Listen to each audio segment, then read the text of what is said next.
আকাশবাণী কলকাতা। স্থানীয় সংবাদ পড়ছি নমামি বসু রুদ্র। প্রথমে বিশেষ খবর।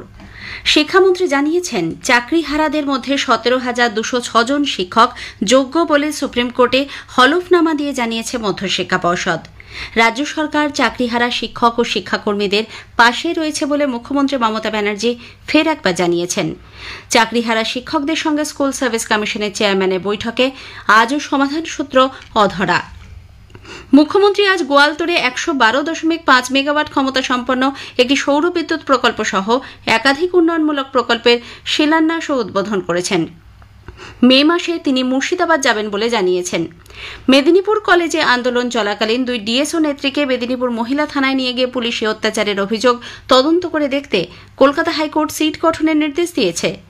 রাজ্যের পশ্চিমের জেলাগুলিতে আগামী 3 দিন তাপপ্রবাহের সতর্কতা জারি করেছে আলিপুর আবহাওয়া দপ্তর। জারি থাকবে অস্বস্তিকর গরম। আসছি বিস্তারিত খবরে। চাকরিহারাদের মধ্যে 17,206 জন শিক্ষক যোগ্য বলে সুপ্রিম কোর্টে হলফনামা দিয়ে জানিয়েছে মধ্যশিক্ষা পর্ষদ।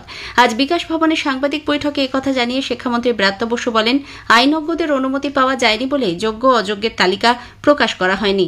আন্দোলনরত চাকরিহারাদের পাশে থাকার আশ্বাস দিয়ে তাদের কাজে ফেরার অনুরোধ জানান শিক্ষামন্ত্রী। তিনি বলেন, কাজ চালিয়ে যাওয়া শিক্ষকরা বেতন পাবেন। এছাড়াও রাজ্য সরকারের পক্ষ থেকে সুপ্রিম কোর্টে রায় পুনর্বিবেচনার আবেদন জানানো হবে। তবে এমন কিছু করা উচিত নয় যাতে আদালত অবমাননার অভিযোগ উঠতে পারে। ইতিমধ্যে সুপ্রিম কোর্ট 31 ডিসেম্বর 2025 পর্যন্ত উপযুক্ত শিক্ষকদের কাজ চালিয়ে যাওয়ার জন্য বলেছেন। রিভিউ পিটিশনও আমরা করছি, সেটাও আমরা জানিয়েছি। তাই যেটা এমন কোনো কিছু করা উচিত নয় যেটা আপনাদের রিভিউ পিটিশনকে দুর্বল করে, মহামান্য সুপ্রিম কোর্টের যে নির্দেশ তা লঙ্ঘিত হয় এবং সুপ্রিম কোর্ট যে নির্দেশ দিয়েছেন সেই অনুযায়ী কন্টেম্প্ট অফ কোর্ট যাতে আপনাদের না হতে হয় বা আমাদের না হতে হয় তা আপনাদের বজায় রাখতে মনে রাখতে অনুরোধ করছি। তো আমরা প্রত্যেকটা ধাপ আইনি পরামর্শ অনুযায়ী এগোচ্ছি। এদিকে গতকাল থেকে সল্টলেকে আচার্য ভবনের সামনে বিক্ষোভ চালিয়ে যাচ্ছেন চাকরিহারা শিক্ষক ও শিক্ষাকর্মীরা। এদের মধ্যে উল্লেখযোগ্য সংখ্যায় মহিলারাও রয়েছেন। প্রচণ্ড গরমের মধ্যেই আজ রাস্তায় বসে থাকতে দেখা যায় তাদের। অন্যদিকে দপ্তরের ভেতর আটকে রয়েছেন কমিশনের চেয়ারম্যান সিদ্ধার্থ মজুমদারও। গতকালের বৈঠক থেকে ইতিবাচক কোনো সিদ্ধান্ত না হওয়ায় রাতভর অবস্থান বিক্ষোভ চলে। কমিশনের দপ্তরের সামনে রয়েছেন আমাদের প্রতিনিধি সুমন মুখোপাধ্যায়। আমরা সরাসরি চলে যাব তার কাছে। সুমন, ওখানকার কি পরিস্থিতি জানাও। আমি এই মুহূর্তে দাঁড়িয়ে রয়েছি সল্টলেকের এসএসসি ভবনের সামনে এবং এখানে চাকরিহারা শিক্ষকদের যে আন্দোলন তারা সোমবার সন্ধ্যা থেকে চালাচ্ছেন তা একই রকম ভাবে তারা চালিয়ে যাবেন বলে জানিয়েছেন। আজকে একটু আগে এসএসসির চেয়ারম্যান সিদ্ধার্থ মজুমদারের সঙ্গে চাকরিহারাদের একটি প্রতিনিধি দলের বৈঠক হয় এবং এই বৈঠকে কার্যত কোনো রকম সমাধান সূত্র বেরোয়নি। তারা চাকরিহারারা বৈঠকের পর যেটা জানিয়েছেন যে এসএসসির চেয়ারম্যান তাদের জানিয়েছেন যে কাউন্সেলিং এর যে একটা ব্যারিয়ারের কথা বলা হচ্ছিল সেই ব্যারিয়ার দিকে না গিয়ে সমস্ত যোগ্য ও বঞ্চিত শিক্ষকদেরই মাইনে দেওয়া হবে। তবে এতে তারা সন্তুষ্ট নন। তারা বলেছেন যে যোগ্য ও অযোগ্যদের যে সার্টিফাইড তালিকা এবং ওএমআর সিটের যে মিরর ইমেজ সেইটা যতক্ষণ না প্রকাশ করা হবে ততক্ষণ তারা ঘেরাও তুলবেন না। এবং শিক্ষামন্ত্রী কেন তাদের বললেন যে রায় পুনর্বিবেচনা পর্যন্ত অপেক্ষা করতে, কেন যোগ্য অযোগ্যদের তালিকা তোলা তাদের হাতে দেওয়া হলো না সে বিষয়েও তারা শিক্ষামন্ত্রীর কাছ থেকেও ব্যাখ্যা চান বলে জানিয়েছেন। ধন্যবাদ সুমন। রাজ্য সরকার চাকরিহারা শিক্ষক ও শিক্ষাকর্মীদের পাশে রয়েছে বলে মুখ্যমন্ত্রী মমতা ব্যানার্জি ফের একবার জানিয়েছেন। পশ্চিম মেদিনীপুরের কলেজ মাঠে আজ এক সরকারি অনুষ্ঠানের মঞ্চ থেকে আন্দোলনরত শিক্ষকদের উদ্দেশ্যে তিনি বলেন, গোটা বিষয়টি আইনিভাবেই দেখা হচ্ছে। কলকাতায় থাকলে গত রাতেই তিনি সমস্যার সমাধান করে দিতেন। সরকারের ওপর ভরসা রাখার জন্য আবারও আবেদন জানান মুখ্যমন্ত্রী। আপনাদের মাইনে নিয়ে ভাবতে হবে না, আইনের মধ্যে থেকেই রাজ্য সরকার আপনাদের কাজ করে দেবে। আপনি এ না বি এটা কোর্ট ঠিক করবে, আমরা নই। কিন্তু আপনাদের মনে রাখতে হবে যে যেখানে চাকরি করছেন চাকরিতে ফিরে যান। টাকা কিন্তু ওই যারা আপনাদের ওস্কাচ্ছে তারা দেবে না, মাইনে কিন্তু গভর্নমেন্ট দেবে। আমি কলকাতায় থাকলে হয়তো 1 সেকেন্ডে মিটিয়ে দিতে পারতাম, কিন্তু যেহেতু আমি মিদনাপুরে আছি আমি রাত 12টা পর্যন্ত কথা বলেও দেখছি কেউ রিজিড আছে। এদিকে বামফ্রন্ট চাকরিহারা নিয়ে রাজ্য সরকারের দেওয়া মিথ্যা প্রতিশ্রুতিকে ধিক্কার জানিয়েছে। এই মিথ্যাচারের সঙ্গে যারা যুক্ত তাদের দৃষ্টান্তমূলক শাস্তি এবং অবিলম্বে যোগ্য অযোগ্যদের তালিকা প্রকাশ করার দাবি জানিয়েছেন ফ্রন্ট চেয়ারম্যান বিমান বসু।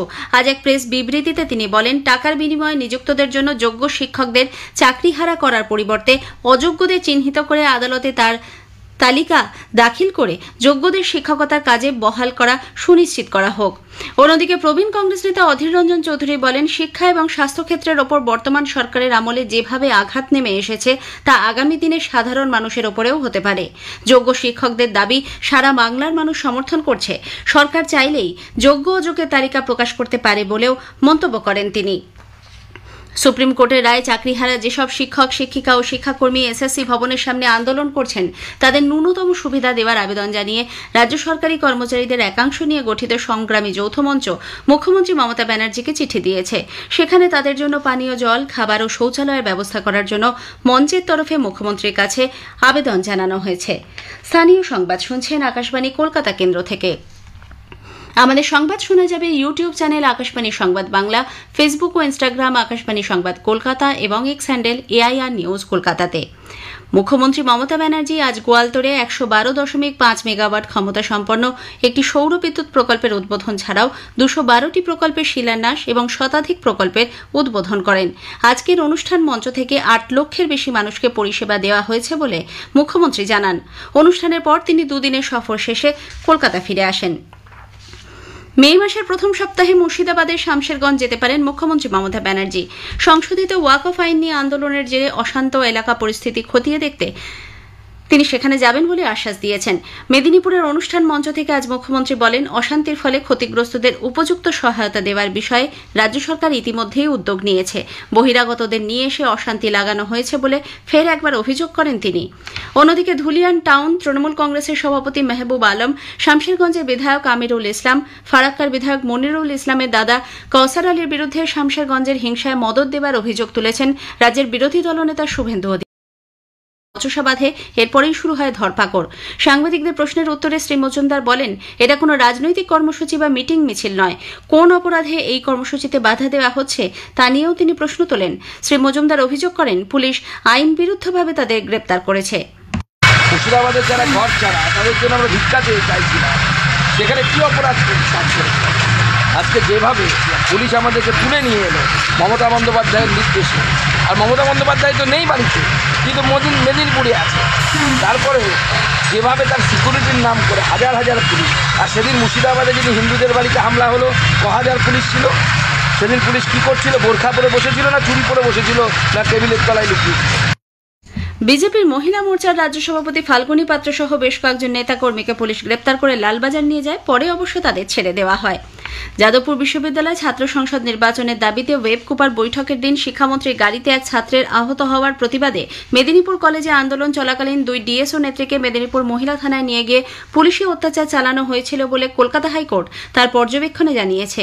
সে কারণেই বিচারপতি তীর্থঙ্কর ঘোষ আজ আইজিপি ট্রেনিং মুরলীধর শর্মাকে বিশেষ তদন্তকারী দল সিট গঠন করে বিষয়টি খতিয়ে দেখার নির্দেশ দেন। বিচারপতি বলেন, এ ব্যাপারে সংশ্লিষ্ট ডিএসপি যে রিপোর্ট জমা দিয়েছিলেন তাতে ভুল তথ্য রয়েছে, বিকৃত করা হয়েছে সিসিটিভি ফুটেজও। এই মামলা আগামী দিনে জেলা মানবাধিকার আদালতে বিচার করা হবে। বিজেপির রাজ্য সভাপতি ও কেন্দ্রীয় প্রতিমন্ত্রী সুকান্ত মজুমদার আজ রাজ্যপাল সিভি আনন্দ বোসকে দেখতে হাসপাতালে যান। হাসপাতাল থেকে বেরোনোর সময় সাংবাদিকদের প্রশ্নের উত্তরে তিনি বলেন, রাজ্যপালকে তারা দূর থেকে দেখেছেন। শ্রী মজুমদার রাজ্যপালের দ্রুত আরোগ্য কামনা করেন। আগেই জানানো হয়েছে, রাজ্যপাল সিভি আনন্দ বোসের শারীরিক অবস্থা বর্তমানে স্থিতিশীল, তার বাইপাস সার্জারিও করা হয়েছে।